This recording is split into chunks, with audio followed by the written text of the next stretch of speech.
God, these first two episodes, wait, not even the first two, the first 20 minutes. No, Daredevil is And then there's like this whole arc where like Daredevil is on trial as Daredevil. Muse is like one of my favorite Daredevil villains of all time. Greetings, Palaxians! Today on the Bounty Board, we're discussing the premiere of Daredevil Born Again. From Foggy to Fisk to our musings on Muse. So kick up that warp drive and let's punch it.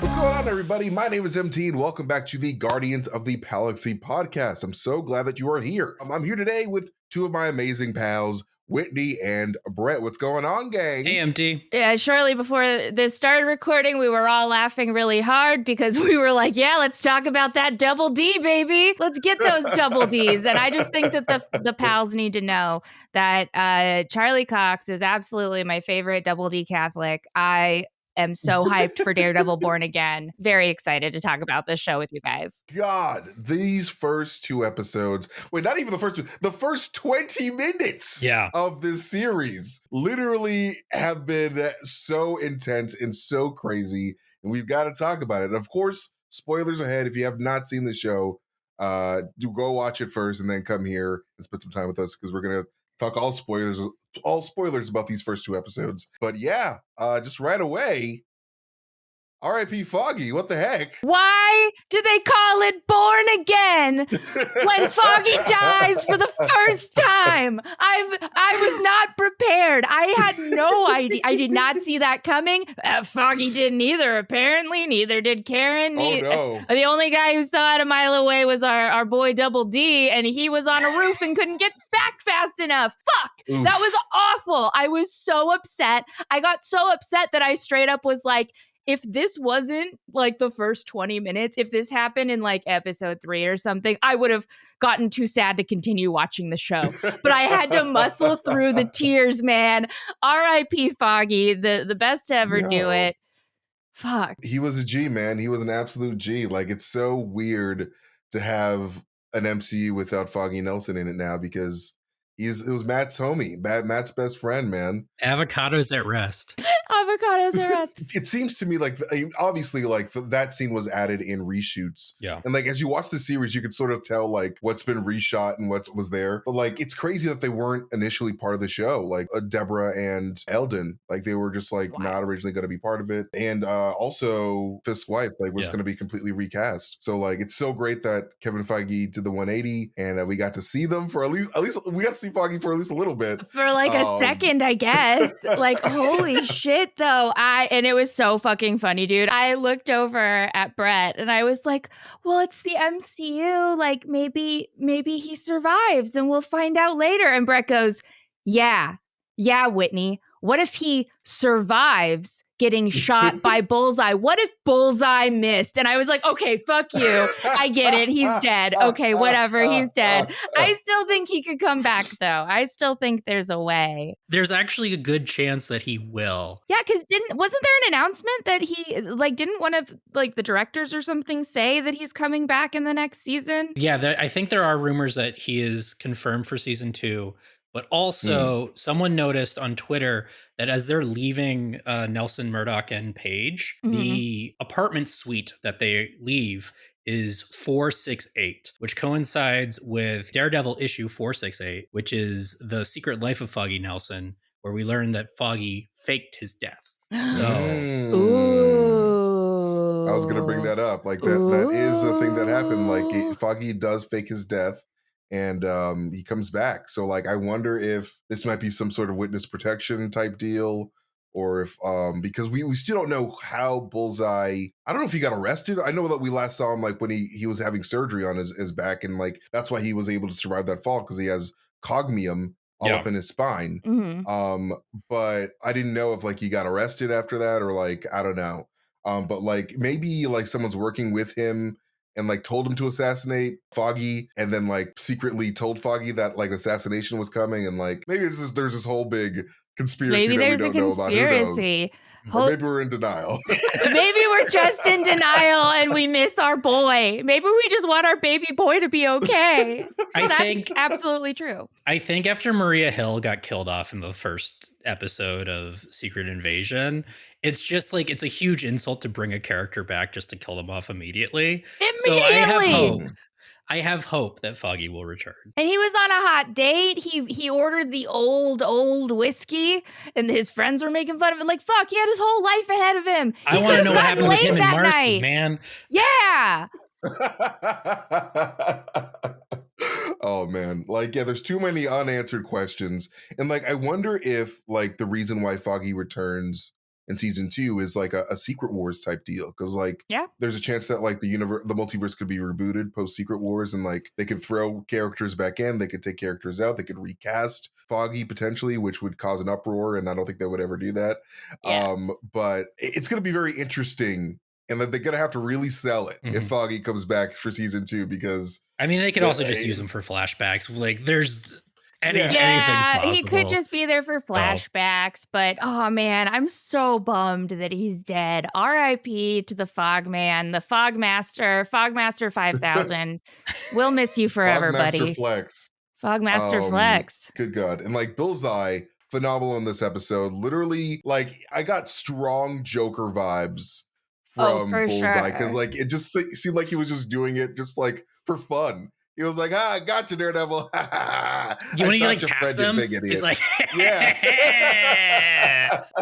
It literally felt like when Green Goblin slapped the top of Spider-Man's head in Spider-Man 1. He was like, That actor did a phenomenal job during that sequence, like true psycho. I can't believe he survived the fall. I know. Yeah, like that. Like, for some reason, Bullseye is a really tough customer. Even in the 2003 Daredevil, when Colin Farrell got launched off of the top of the church and landed on that taxi, he survived that somehow. That's what calcium will do for you. Good milk, good bones. It's part of his powers. He knows exactly where to maneuver his body so he hits the softest target possible. But yeah, like that whole sequence, the going from the bottom of Josie's bar to the top in just like one steady, pretty much seamless shot. That's how you open up a Daredevil show. That's how like Kevin Feige shows the audience, like, yes, we watched the Netflix show. Yes, we know what you guys like from the Netflix show. You guys love the hallway fight scenes, and we got them here. And like that, like starting off the show with that particular sequence was like the way to go. And I think like there are rumors, I could be completely wrong here, but like during the first, like the Daredevil Born Again version 1, apparently we weren't going to see Daredevil suited up until like 4 or 5 episodes in or something like that. I don't know. That was just a rumor. That's interesting. So it's really great that they decided with these reshoots to just be like, hey guys, here's Daredevil, and here's why he's sad. And then we get into the more legal side of things. But yeah, they're establishing a really interesting universe and of course, Wilson Fisk, Mayor. What the heck? What the heck? How? I would absolutely say something along the lines of, how did that guy get elected mayor? He's a criminal. He killed so many people are dead, and he definitely is a felon. But you know what? It turns out that you can really run for public office any old day of the week. Doesn't really matter what kind of skellies are in your closet. You can do it. You can be the mayor. You can be the president. You can be whoever you want to be, no matter how dumb you are, no matter how many murders you commit. So, all right. While I was watching the election win scene up in particular, I was just like, man, isn't this relatable? Like everyone's cheering and like people like waving fist in the air, like, yeah, this is like the guy that we want. And Matt's just like, what the hell, man? Like everything that I did those first 3 seasons to try to get this man locked up, here's where we are. Like you can just see that like he's defeated, but also just like conflicted about whether or not he should be Daredevil again. But it's also so interesting to see Fisk actually try to make a go at this and like try to actually, because like he does raise some good points, even though like obviously like he's the bad guy, but like he's a much more competent politician than what he is parodying. Yeah, no, he is competent. He's competent and he's actually smart, and that's what makes him scary. Is that he's all of the evil, but also he's not a dumb evil person. He's very, very smart. He's terrifying. Yeah, and like that is, pretty much worst case scenario like for Daredevil and for like what's cooking, because like we're beginning to see signs of a lot of vigilante-isms happening in this series, not only with the introduction of this white tiger, but also with the introduction of these Punisher cops that are apparently going around and being inspired by Frank Castle. Frank's gonna be pissed. Frank is gonna be he's so gonna be mad. real pissed. Frank's not gonna like that. Don't tell Frank, man. He's gonna. Oh no. Oh dear, no. I hope those are just are temporary tattoos. I hope you boys didn't really get those inked in, because you're fucked. You are fucked when Frank finds out. I hope they were handing those out at Six Flags. Like, yeah, oh my God. Like, yeah. If they were handing them out at Six Flags, great. More power to you. Slap one of them on your wrist for a day and a half. But then you go to Hurricane Harbor at Six Flags and it washes off in the pool, and that's great. Exactly. And then Frank won't get mad at you. There's a scene in the comics where he like pulls Punisher stickers off of I think it's equipment of some sort, but him pulling off skin to be like, no, this is my symbol. Stop it. I mean, I can see him doing it. Think twice, guys. Stop misappropriating the skull. That's not what it's for. Oh my God. But like that scene of Matt just kicking their asses without a mask, without nothing. It was just so satisfying because you never really get to see Matt just like in his element, just like, kicking ass like in a suit. In a regular suit. And like I wonder what's going through those guys' heads. It's like, yo, isn't that guy blind? Like that dude just like literally just wiped the floor with us fucked so my easily. shit up. And they were like, also he's a lawyer. Like, oh damn. Now that's a public defender, am I right? He's fucked. Yeah. Oh, no. Daredevil is fucked. Okay, sorry that we're skipping ahead to like the end of episode 2, pals. We know this is a little out of order here, but I was watching that, and I'm a huge Law and Order SVU fan, as I'm sure most of you fine folks know. And the second that Daredevil's blood dripped into the apartment, I was like, he's fucking done. Elliot Stabler from the Organized Crime Unit is going to get that DNA run so quick. He's a lawyer, so his DNA is in the fucking court database already, because most lawyers have to like do like a DNA test and everything in the New York court system. I don't know why, but that's also a thing that's on Law and Order SVU, so it must be true. I saw it on a fictional cop show, so that means it's real. Dick Wolf would never lie to us. Dick Wolf wouldn't lie to me. He would never in a million years ever lie to me. So I was just like, bro, he is so fucked, because they are going to, like, obviously they're already dirty cops. So then the dirty cops are going to run his DNA and be like, oh, the lawyer helped the witness escape and then killed the cops who were trying to prosecute his client. So he is so fucked, and it sucks that he's blind because he didn't realize that his blood dripped. So he has no way of knowing that his blood is on the ground, because he could have heard it in echolocation. He could have heard it in echolocation, but how would he be able to tell the difference between his blood and their blood? Daredevil just has hyper seeing. Yeah, but he can see in 3D. He can smell. He can't see, but he can see in 3D. He can smell and see and hear the difference in blood type between himself and the other guy. That's crazy, Brett. That's a crazy power that you're suggesting. That's Daredevil. Let me listen. Oh, yes, AB positive. Absolutely. The blood that's splattered on this floorboard is AB positive. The one in the kitchen is O negative. All right, I'm just going to wipe up the one that's mine. You're acting like bloodhounds aren't a thing. Bloodhounds are a thing, but bloodhounds can't sniff out the type of blood or whose blood. Oh, my God, never mind. Just never mind. Just fucking, you don't watch enough SVU. He can smell the iron, okay? Yeah. He can smell of the iron particles. But like, okay, let's say that you are, you get the DNA. You're like, all right, this is Matt Murdock.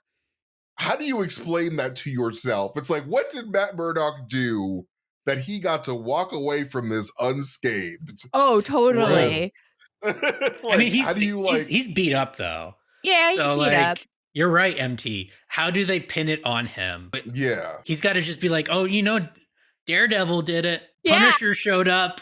Protected me. I don't know. He protected me. Like, no jury, I don't think, is going to convict a blind man for like fucking up 2 cops. You're right. He's just got to play dumb. That's the way he's just got to play really dumb and pretend he doesn't know how to throw a punch. And then he could just be like, I just got a nosebleed. That's how my blood got on the floor.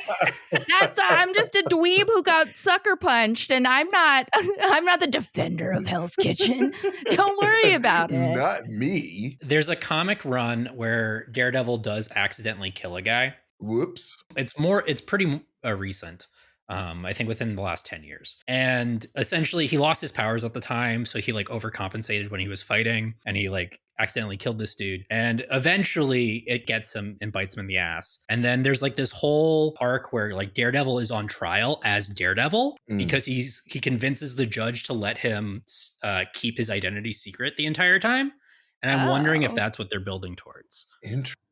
Oh, that would be really cool. And it kind of fits with the themes of like vigilantes on trial in New York right now. Especially because they got the judge to agree to keep the white tiger aspect a secret and not tell the jury, because like obviously that would taint a fucking jury pool if you were like, Your Honor, my client dresses up as a big pussycat at night and protects people on the subway. Yeah, you're fucked. That's gonna fuck up the jury. So no, that's a really interesting point. I like that. I wonder if like people of New York are looking at White Tiger like, wow, black people can have one thing. There's a Black Panther, and now here comes White Tiger.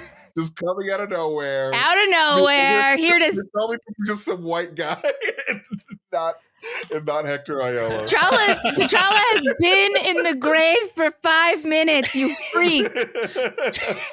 It's just one out of touch white dude. It's just one.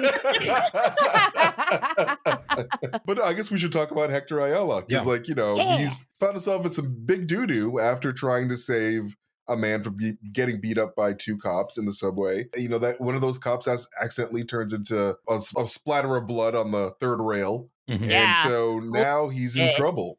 He's in big clubs. And like this trial is going to be huge for, potentially anyway, for the future of the MCU, I feel, because now that we have Fisk as mayor and he's like purposely going after vigilantes, like whatever happens in this trial is going to have like ripple effects for Spider-Man and every other mass vigilante moving forward. They're probably going to talk about it during the Thunderbolts, honestly.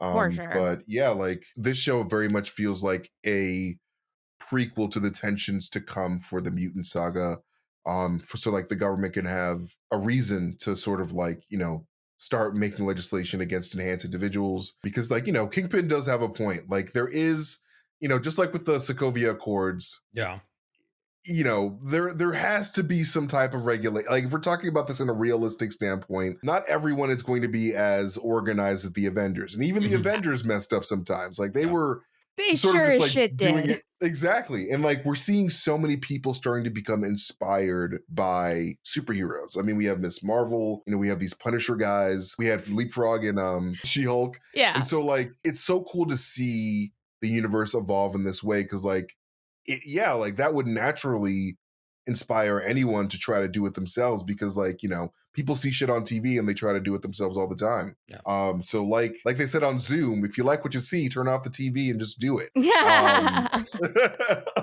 That was a throwback for all my 90s babies. Hell yeah. Hell yeah. It's so cool to see that evolve into that and seeing the consequences, because it's also definitely a double cool to see a new avatar on the MCU scene, because like the White Tiger is part of that whole like Moon Knight, your Black Panther, Thor type of deals. And I'm wondering if we'll ever see like the powers manifest, like because we haven't seen it yet. We haven't seen him with his amulet, but like I wonder if we'll see that, and if the government will try to take it from him for themselves, because like that's a weapon. So like what if the government does take it, like what do they do with it? Like do they experiment on it? I don't know. Like it's a really Harrison Ford pulls up. It belongs in a museum.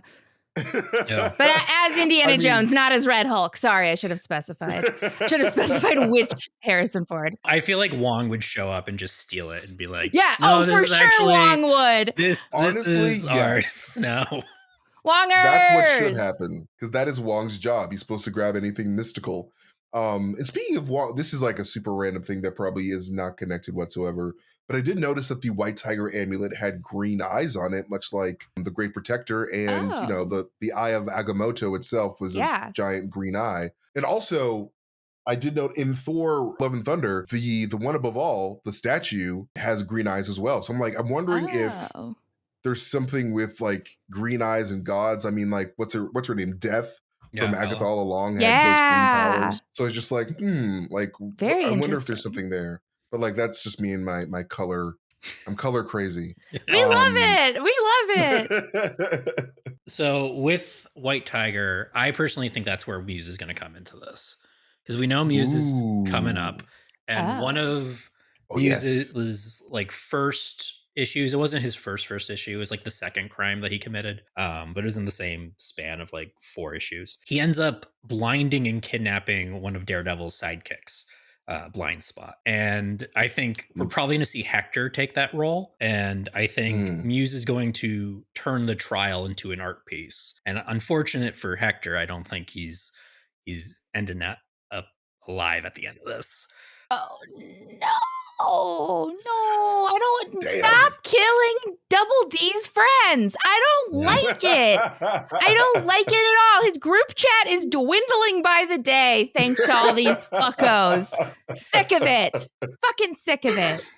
Listen, white tigers are endangered. We can't hunt them. They are Stop it. endangered species. Just ask Joe Exotic.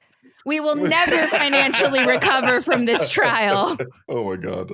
But so yeah, like Muse. Let's talk about Muse, and we also have to talk about Heather as well, because Matt's got himself a new boo thing. Oh, yeah. A new boo thing, which is my absolute favorite part of that episode. I was laughing so hard, I immediately texted the Palaxy group chat, because this is basically what happened. It's like nearing the anniversary of his best friend's death. And his coworker is like, God, I'm just really worried because Matt hasn't gotten his dick wet in a while. I should really set him up to get some pussy because it's been like a year. And that's what Foggy would have wanted. So she just sets him up on like a random blind date with a therapist where she lies to both of them, which I think is awesome and great. What a good friend. But yeah, I immediately texted the Palaxy chat and I was like, okay, if I die, I need MT to go to Tommy 1 year after my death and be like, hey man, let's get you laid. That's my priority. A year after our dear friend has died, I need you to get laid. I love that. Those are good friends. That's a good friend. She's a really good friend and a really good coworker. I appreciate her. Wow, that's a whole new definition of pour one out for the homies. It is, but you're pouring some out of your dick hole. It's great. That's what you do for the homies. That's what you do. Foggy wouldn't want his boy Matt. It's so gross, Whitney. Pour it out of the pee-pee hole for the homies. You gotta just let it dribble on out, son. Let it dribble on out. Right onto those double D's. Back shots like Foggy. All right, here we go. Back shots for Foggy. This is for you, bro. Memory. Anyways, okay. All right, we're getting gross here. Okay, so Heather and Muse. So we see at the end of this episode that episode 2, if I'm not mistaken, that Heather's having this book signing, and it's a book called for Live Without Fear, which is a reference to the Man Without Fear, Daredevil himself, which is very fitting. But this weird, creepy guy named Bastion is like, "Hey, I need some help. Could you help me and take me on as one of your patients?" She's like, "Sure," because I'm a nice lady. But Bastion might end up being Muse himself. Even though Muse's name has never been revealed in the comics, it seems like it might be Bastion in the MCU, which is quite ironic because he's not a bastion of safety whatsoever. He's a bastion of weird art. But yeah, is there a chance that we might see Heather completely mutilated by this psycho? I hope not. I think that would be very bad because Wilson Fisk sure as shit needs therapy. And she is now also his therapist. And yes. First of all, everyone needs to be in therapy. Everyone. But especially fucking that guy. He has killed so many people. I think it's time that he sat down with someone and really got to the root of why he lets people embarrass him in front of Vanessa all the time. They need to have that talk, husband and wife. And she clearly has a lot of privity problems with him flying the coop, leaving her alone to girl boss and mob boss by herself. Must women do everything for men? So she was like, fuck that. He comes back. And now they're in therapy. And I think that that's great. I think that's a really good idea. So I hope that their therapist doesn't die because I want them to be better people. My guess is the way that Heather sort of connects these characters is Muse is probably going to get her files on Kingpin. Or it's either Matt or Muse, right? Because there's the connection to Kingpin there. It feels like Daredevil wouldn't break that confidentiality. But I don't know. Matt breaks a lot of laws. He does, but also she's gonna break up with him if he steals her fucking files. That's the break. That's the real break that he's looking down the barrel of. We saw that at the beginning of Venom. So, guy, if hopefully Matt's seen Venom because your girlfriend will break up with you real quick if you steal her files. They really will. Girlfriends don't like that. Don't steal our files. Men out there, here's some free advice. Don't steal women's files. Don't do it. If you want a nice lady, don't steal her files. Don't do it. Not even a nail file. Not even one type of file. Not even a nail file. Don't even fucking steal that shit. Don't. But yeah, like the actress that plays Heather Glenn is the same one that played Mother Coral in The Acolyte, which is very interesting. Oh. The angry mama. Oh, shit. I didn't even realize. Yeah. Holy shit. I did not even realize. That makeup was damn good. I had no idea that was really, the same actor. Amazing. She only does projects with horns. Yeah. How horny is this project? Her manager said. But yeah, like her role as a therapist is also quite funny, considering that Echo ended with Echo going into Kingpin's mind and going straight to his trauma. So it's just like, I find it hilarious how like right after that is like, maybe I should do therapy. You know what? Maybe I should consider therapy. Staring at a white wall is not normal. I should stop. I should look into this. I actually should maybe stop. Maybe the way I was raised was slightly problematic. Maybe I shouldn't stare at a white wall and hope that fixes things. There's also one thing about the last scene with Daredevil that I noticed is that like when Matt finally defeats Kingpin, he tells Kingpin that like you're gonna have to live the rest of your life knowing that the city rejected you and you'll never be with Vanessa. Mm-hmm. So like I'm wondering if this season is Kingpin taking that to heart specifically. Mm-hmm. And it's like, you know what? Like I'm gonna get the city to love me and I'm gonna get Vanessa just so I could stick it to you because like I feel so disrespected from you defeating me in season 3. Yeah, it's going to be just like when Seth Meyers at the White House Correspondents' Dinner said that Donald Trump could never be president. It's kind of like that. Oh, God. God damn it, Daredevil. Why did you say it? Seth, what a domino. Seth and Matt, fuck off. You did this to us. But because he's in therapy, he's going to let Daredevil go. He's gonna have a change of heart. I hope so. That's what I believe. I hope that he gets that sweet Lexapro pumping through his veins and decides to just be sweet. The post-credit scene of the season is just Kingpin and Daredevil hugging it out. It's like, all right, I'm sorry for what I did. Yeah, and then he changes his name to Sweet Pin. And we love him now. Vote for Sweet Pin. Vote for Sweet Pin. 2028. So like we're at the beginning of the series. So like there's so much to go and so much to happen. What do you guys think will be like the inevitable fallout after the season? Like how do you think the MCU will change following Daredevil Born Again? That's kind of a big question so early, but like if they do the trial with Daredevil, I think the end of this season is Fisk. This is a thing in the comics, which is really cool. Fisk asks Matt to be his deputy mayor. And I think that would be really cool. Because then they have a thing where Matt goes, yeah, I will be your deputy mayor. And then they're like fighting behind the scenes while working together publicly. And I think that'd be such a cool cliffhanger. Wow. You're my favorite deputy, said Wilson Fisk. Oh my God, he would be the mayor / deputy of Hell's Kitchen. That's great. That's great. Please do that. That would be absolutely wild. And like, if Matt were to accept, that would be even wilder because like that dude, they do not like each other whatsoever. So wow, like that'd be quite the twist, indeed. But speaking of like people close to Kingpin and like, who's that freaking kid that is kissing his ass? Yeah. He's like that's played by Michael Gandolfini. He's like, "You're so great, sir.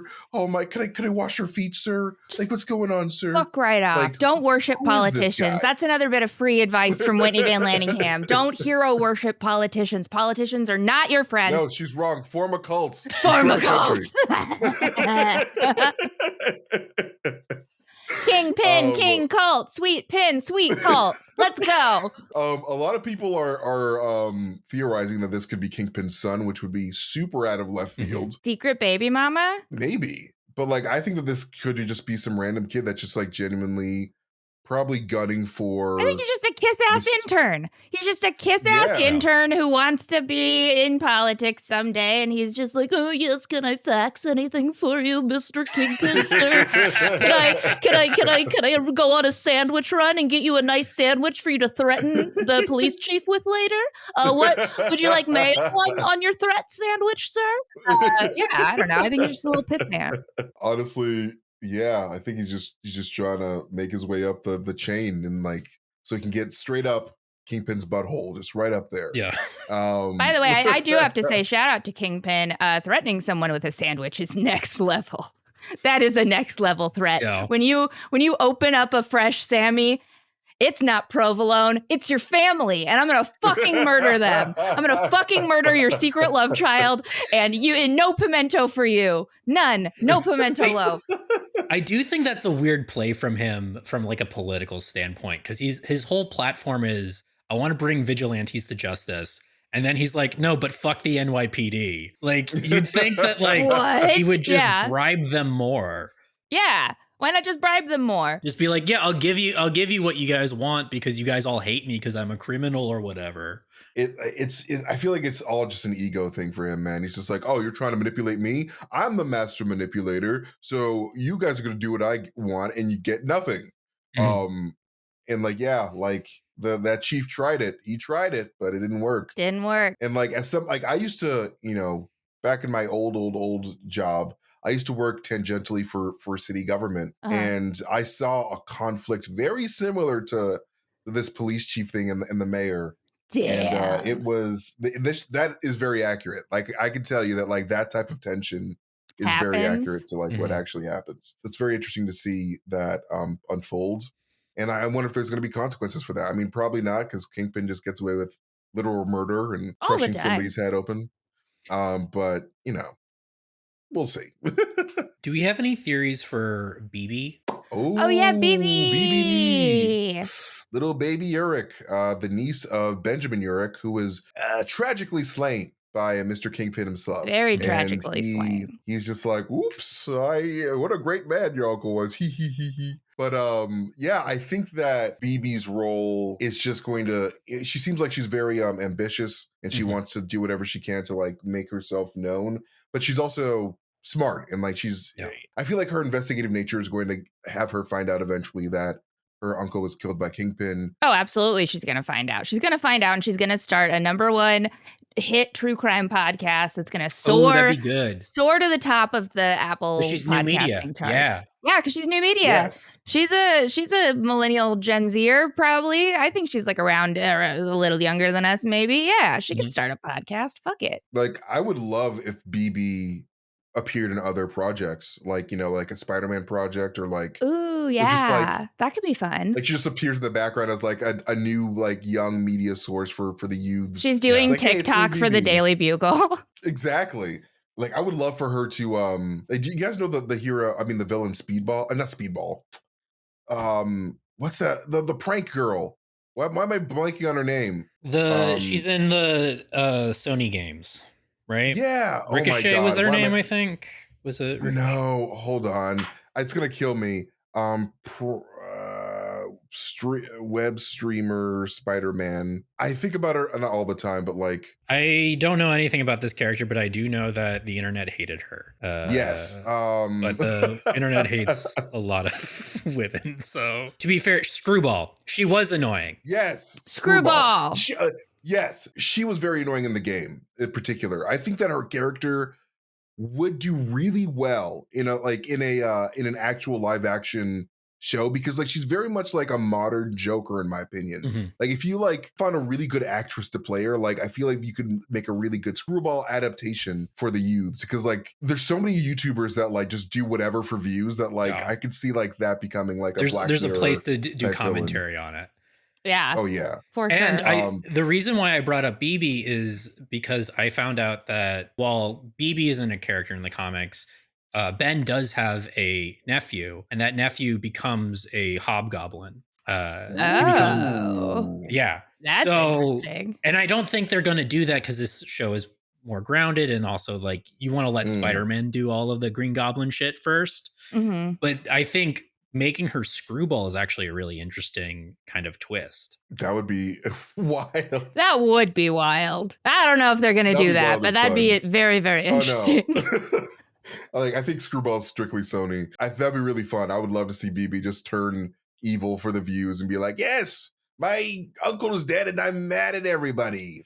Here's your stupid news. You're all dead. Just kidding. But yeah, no, I'm curious to see what BB's role in the series is going to be yeah. later on. What will BB? Little BB. But yeah, so like, what do you guys think is going to happen for episode 3? Like, do you guys feel like it's going to be more of the White Tiger stuff? Do you guys feel like what do you think episode 3 is going to give us? I think they're testing that motherfucker's DNA that he left in that apartment like an idiot. Don't leave your DNA in other people's apartments, especially if you're going to kill a cop. That's my third piece of advice today. I've given out 3 great pieces of advice. Only if she wants you to leave the DNA behind. Oh, wink, wink. Kidding. Yeah. That's terrible. Ask for consent first. Yes. That'd be wild if Matt got arrested episode 3. Like, that'd be like, yo, consequences. Kingpin will love that. He'd be like, oh, I wonder why he got arrested. Let's talk about it. But what about you, Brett? What do you think's going to happen in episode 3? I think Matt's going to flee the scene. I don't think he's going to clean up his blood. I think Whitney's right. They're gonna get Daredevil's blood. They're gonna be like, oh, Daredevil did this, and they're gonna be hunting Daredevil. Well, I guess Daredevil's he hasn't been active, has he? Matt hasn't put the suit on. Nope. Fuck. No suit for that, baby boy. Shit. And I don't know. But he could blame it on Daredevil. He could be like, Daredevil came back and it was definitely him. It was him for sure. I saw it with my own 2 eyes. I mean, fuck. No, I didn't. Like, it could be great. He blames himself. I smelled him with my own 2 nostrils. It wasn't me, officer. So it was me. Well, actually, they might not have Matt's blood in the system, but they probably do have Daredevil's blood in the system, because that guy bleeds a lot in those hallways. Dude, there's so much hallway blood. That dude has left behind like a pint of hallway blood. That would be wild if they actually found out like his identity through his blood, because he does leave a lot behind, and it would be very realistic. It would be very realistic. And like the MCU loves to steal people's blood. We were just talking about it in the fucking Spider-Man, your friendly neighborhood Spider-Man. They stole that motherfucker's blood too. Stop stealing people's blood. It's not sanitary. It's not kind. It's not cool. Let everyone keep their own blood. Yeah, let everyone keep their own blood. I don't know why is that controversial? Why is that a controversial opinion in the MCU? Just let everyone keep their own blood inside their own bodies. Stop. Just stop. What about you, MT? Do you have any big predictions? I think that Daredevil will be going to Wakanda. I'm just kidding. That'd be wild. But I think where else is the White Tiger going to train? Come on. No. Exactly. No, we'll probably see more of the, White Tiger case, because, Camar de los Reyes, or hopefully I'm saying his name right, he passed away after he shot for the show from cancer, which is super, super sad. So I think we're going to see more of him and his performance, because I think that there's still some footage that we haven't seen. But then, I just feel like hopefully we see Muse again, because I want to see Muse see what he's up to. And like, Muse is like one of my favorite Daredevil villains of all time. So like, hopefully they do his powers justice. I know he looks a little bit different from the comics because like he actually has white skin in the comics, but like here I think that he's just wearing a white top or whatever. But he's like, not missing his super eyes. creepy. Like in what we've seen, he has eyes. So right. What if they're fake eyes? What if they're prosthetic eyes? And then in the next episode, we see him pop his eyeballs out. Yeah. Oh my God. That's what I want. He might get his eyes gouged out by the end. Daredevil just smacks him on the back of the head and his eyes pop out. Or White Tiger. White Tiger claws his eyes out. Give him the double Nick Fury. Hit him with that double Nick, bro. Hit him with that double Nick Fury. I've been there. Where's the white flirkin? You know, like let's get the white flirkin out of here, man. My white flirkin amulet. I have the flirkin powers. That actually seems like something that they should do in a Miss Marvel comic. They really should. An avatar of the Flirkins. Flirkin Man. The Flirkin Man. I'd love it. Season 2, Daredevil Born Again, Flirkin Man coming. Yeah, I cannot wait for next week. I can't wait to talk about this episode next week with you guys. This show is starting off phenomenal, and everyone involved should feel very, very proud. And hopefully it ends just as strongly as it began. But we shall see. But yes, you guys are amazing for watching this episode of the Guardians of the Palaxy podcast. We love you guys so much. And we will catch you guys later. Yeah, thank you guys for joining us. Bye.